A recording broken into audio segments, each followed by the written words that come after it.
Hi everybody, thank you for joining me. This is Living Divinity. I'm so happy that you're here with me on this channel. Thank you so much for those who have subscribed. If you have not subscribed, thank you just for visiting and viewing my posting. We always want to thank God and show gratitude for everything we have, for all the lessons learned, people, places, things, situations. They're either a lesson or a blessing or both. So be thankful for your life. Okay, we're going to read out of Psalms. Psalms 22. For the director of music, to the tune of the doe of the morning, a psalm of David. My God, why have you forsaken me? Why are you so far away from saving me, so far from the words of my groaning? Oh my God, I cry out by day, and you do not answer, by night, and I am not silent. Yet you are enthroned as the Holy One. You are the praise of Israel. In you our fathers put their trust. They trusted, and you delivered them. They cried to you, and you were saved. In you they trusted and were not disappointed. But I am a worm and not a man, scorned by men and despised by the people. All who seek me mock me. They hurl insults, shaking their heads. He trusts in the Lord. Let the Lord rescue him. Let him deliver him, since he delights in him. Yet you brought me out of the womb. You made me trust in you, even at my mother's breast. From birth I was cast upon you. From my mother's womb you have been my God. Do not be far from me, and for trouble is near, and there is no one to help. Many bulls surround me, strong bulls of Bashan encircle me, roaring lions tearing their prey open their mouths wide against me.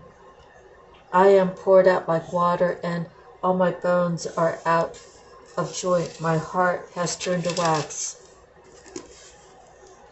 It has melted away with me. So that was Psalm 22:1 all the way through Psalm 22:14. So let me begin.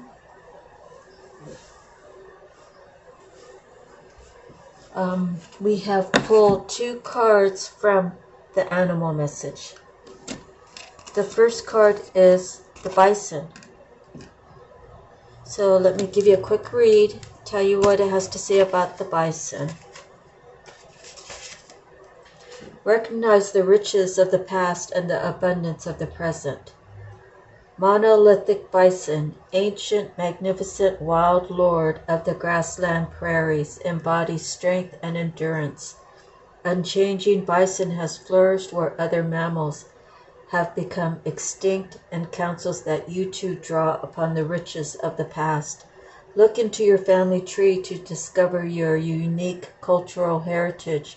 Transmute the old and seemingly worthless to a vibrant new form.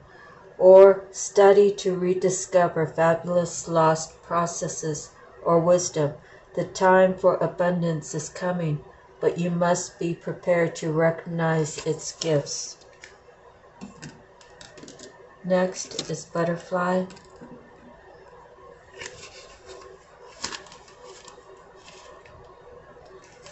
think that's a little bit towards the center of the book because it's not alphabetized.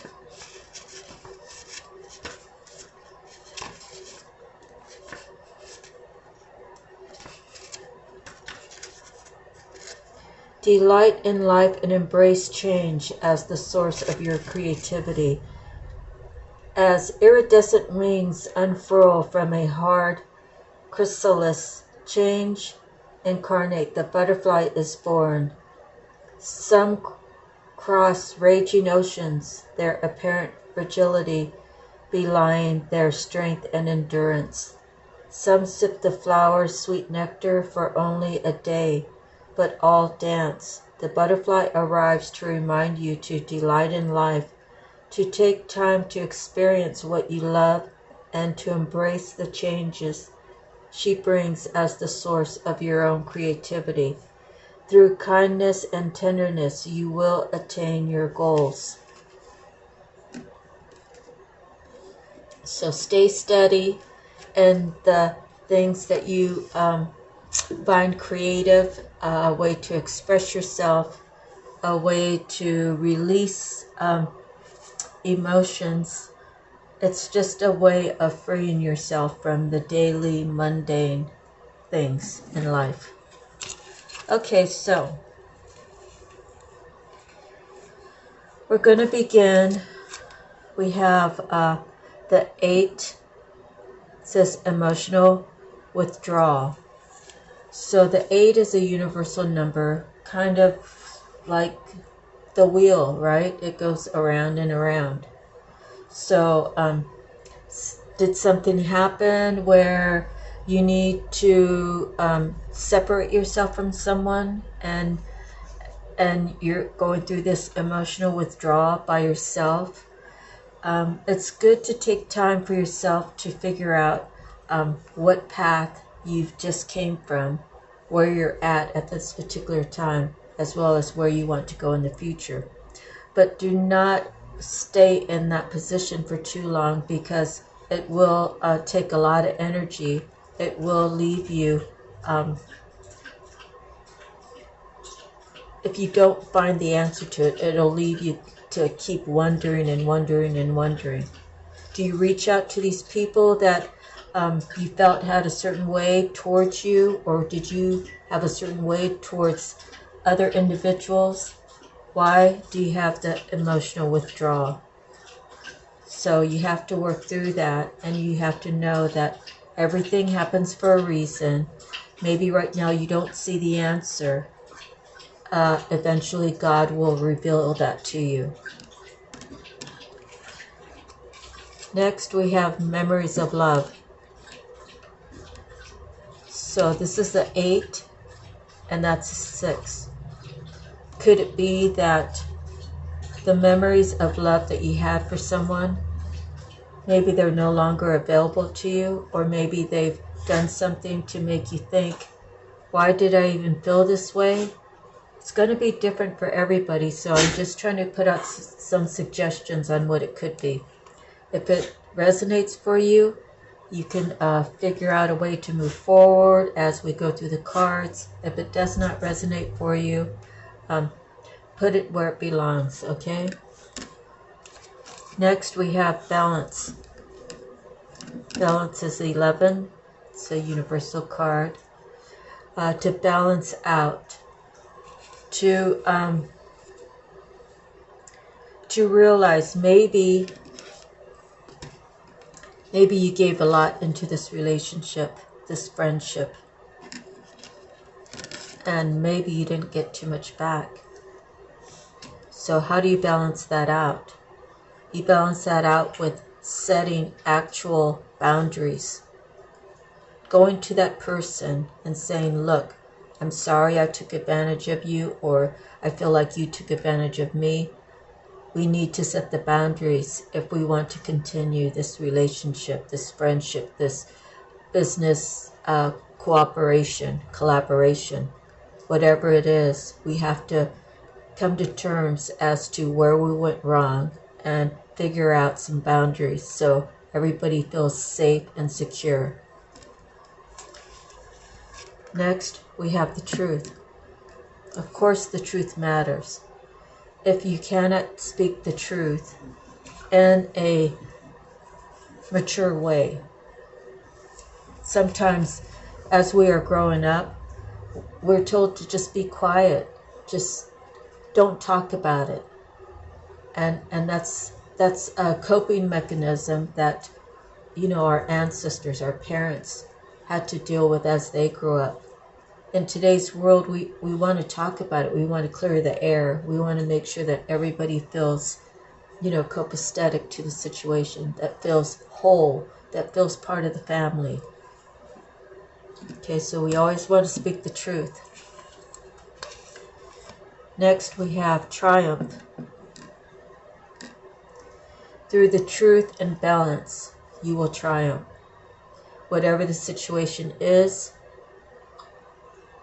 as long as you are having the intent, the pure intention of just getting to the cause of the situation, with having your heart open to speak your truth and to stay balanced and not be like a crazy maniac, right?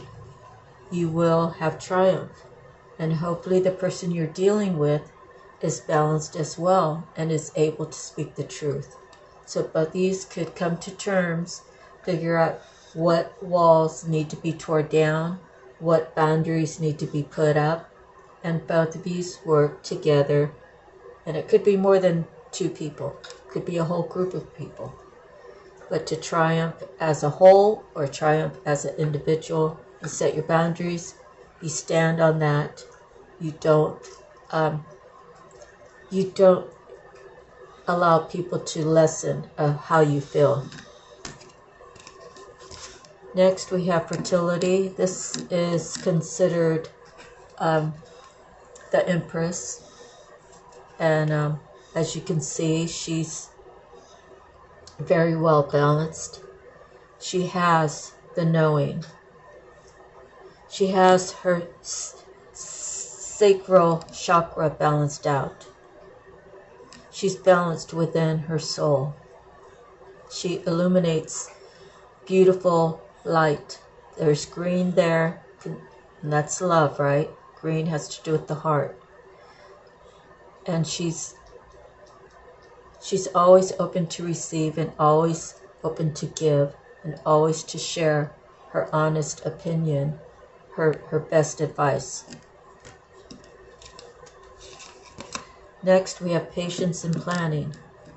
So 7. Patience and planning. As a group or individual, it's going to be different for everybody, but let's just keep it simple and say it has to do with an individual. Now, if you are in self-agreement that you want to do A, B, C, and D, and you want to do it in that exact order to get to the results at the end, not always is it going to play out exactly how you planned it. Sometimes you just have to write it down, talk to God about it, and say, these are my aspirations. These are things that I feel like can inspire the world. These are the things that I need guidance with. And God will give you the messages you need. He will send you the messages. Just have to pay attention. You have to understand that you let it go and let God. And you be patient. And you stay focused. And you believe that you already have it.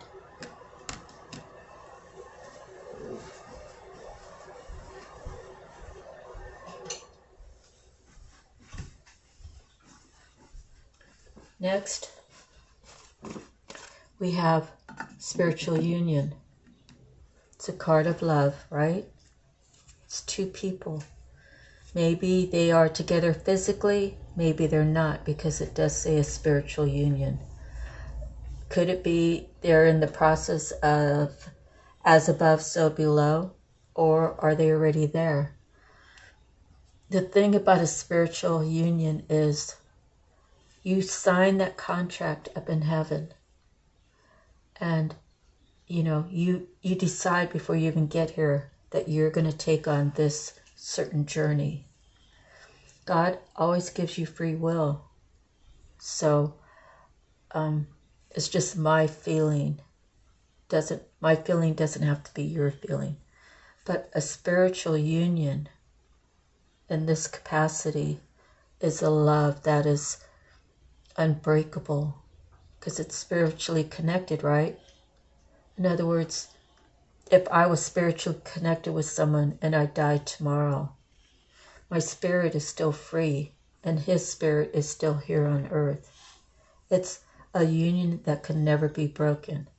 Of course, my best hopes for him to be functioning in life, knowing that I would still want him to find love again in his life. I would want him to have a full life. I would want him to not feel like, I'm not with him anymore.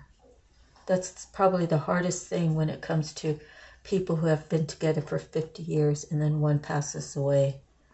You just have to know in your heart that the spirit is free and you can talk to that spirit. And you might not hear an answer from him or her at that moment, but through dreams, through conversations with people.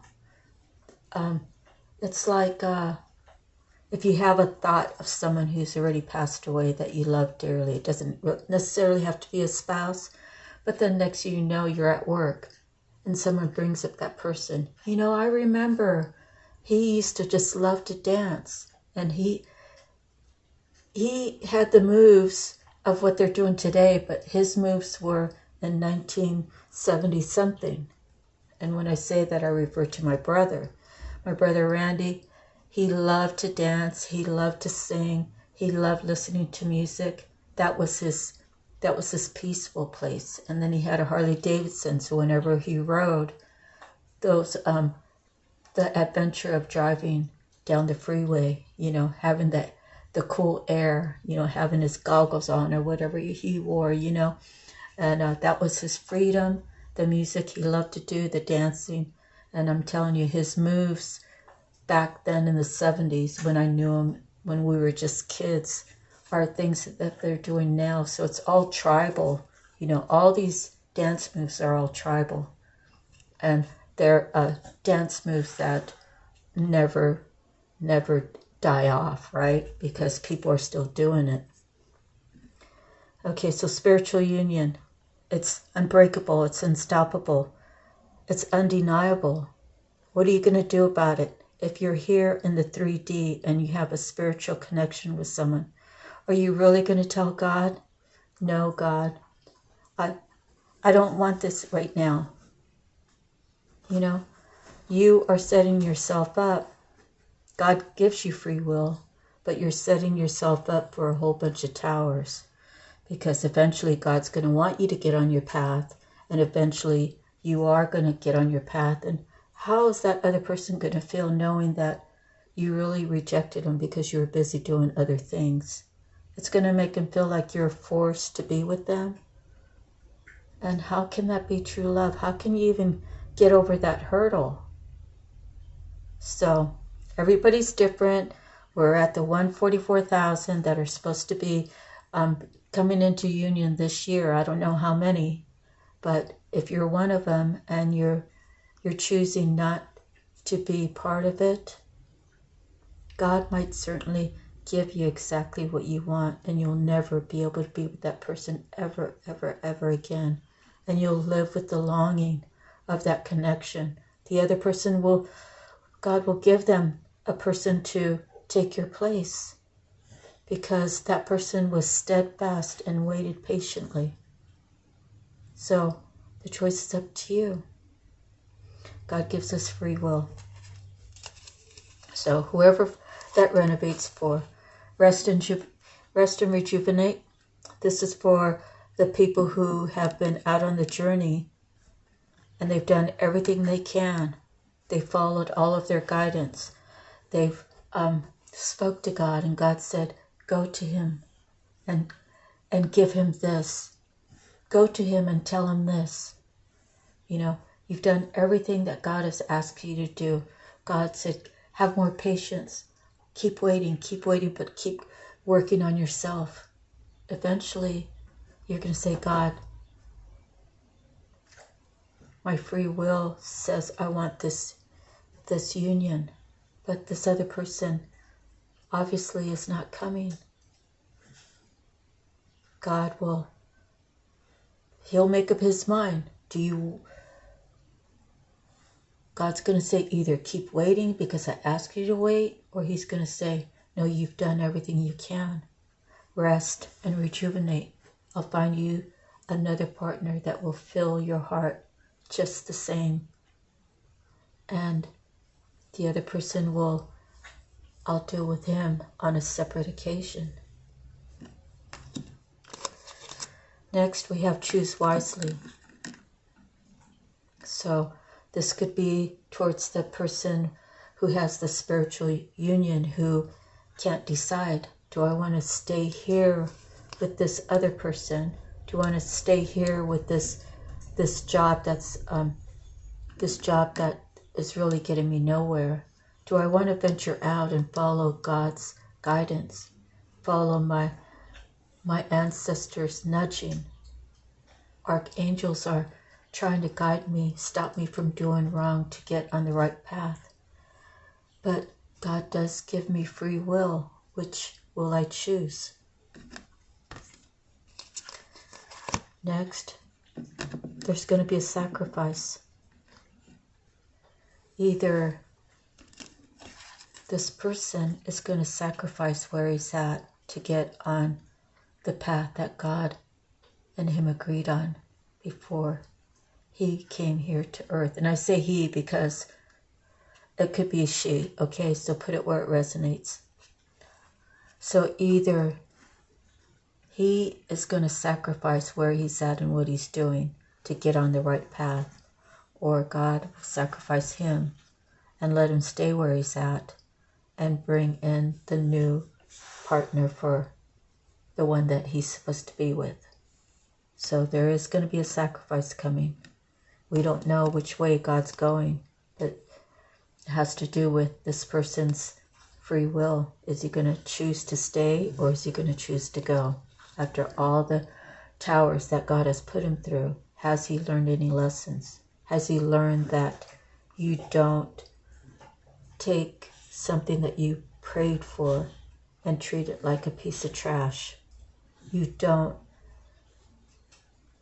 ask God to bring this person into your life and then say, oh, I changed my mind. I'm afraid to move forward because I might hurt this other person, or all these people over here need me, when I know that God says that this is the right path over this way. Okay, so obstacles and challenges. Because the sacrifice hasn't been made yet, this is what someone has to deal with. Well, where is she?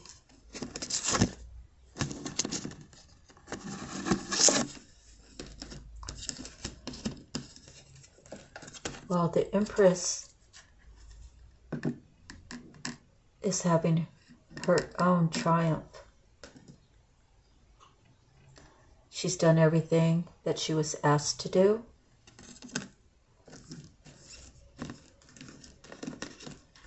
She's in her resting and rejuvenating period now.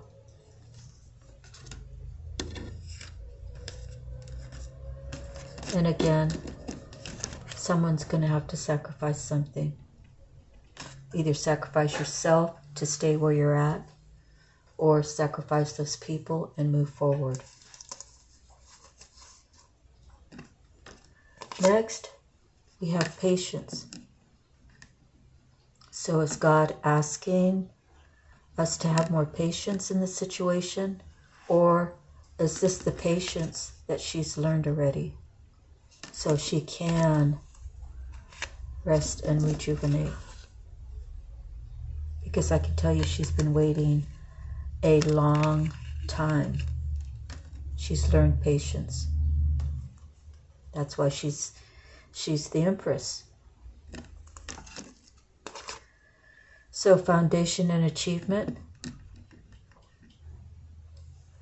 Through the patience, maybe the Emperor, wherever he's at, because he's not in this reading, maybe the Emperor needs to come to a realization.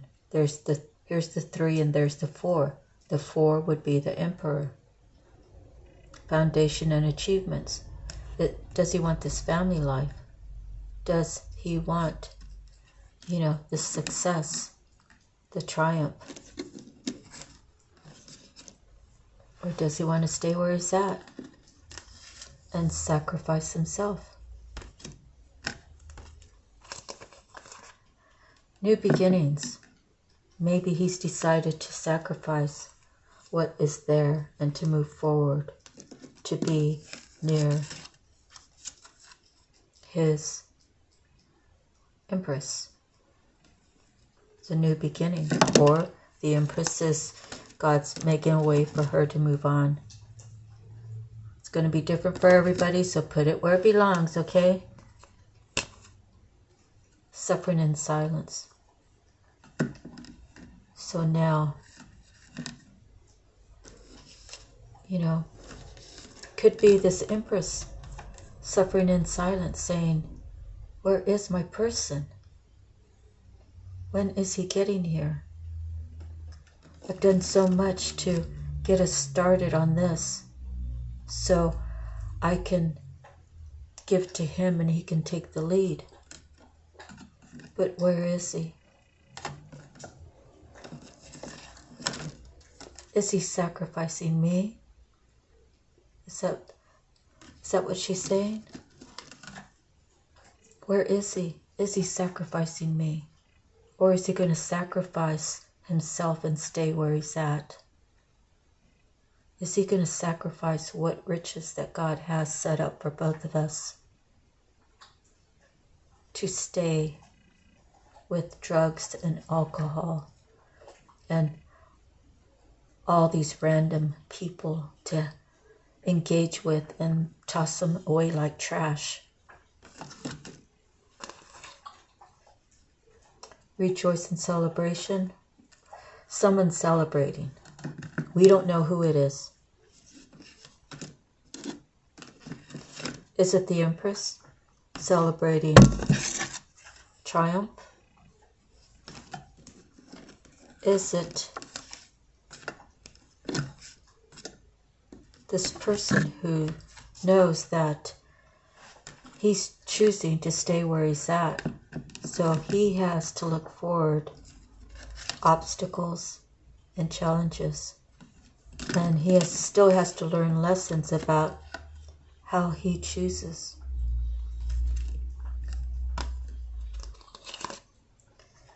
And there's a passion that's ignited.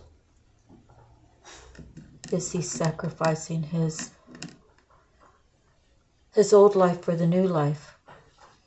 That kind of would make the most sense, but we're not that person. We don't know what he's thinking or what direction he wants to go. So there's another waiting game. He's walking in circles. He doesn't know what to do. He doesn't even know how to approach her if he's the one that has this passion ignited and he wants to celebrate with her. He's realized that maybe he has made some bad choices. He's tired of living with all the obstacles that God has put in his way. He wants to rest and rejuvenate. And he wants to have this waiting game put to the side. He's learning patience. He wants the triumph. He wants the new beginning. He wants to sacrifice everything that causes him to be in a waiting game and suffering in silence. Prosperous new beginning. It's fruitful. You planted seeds.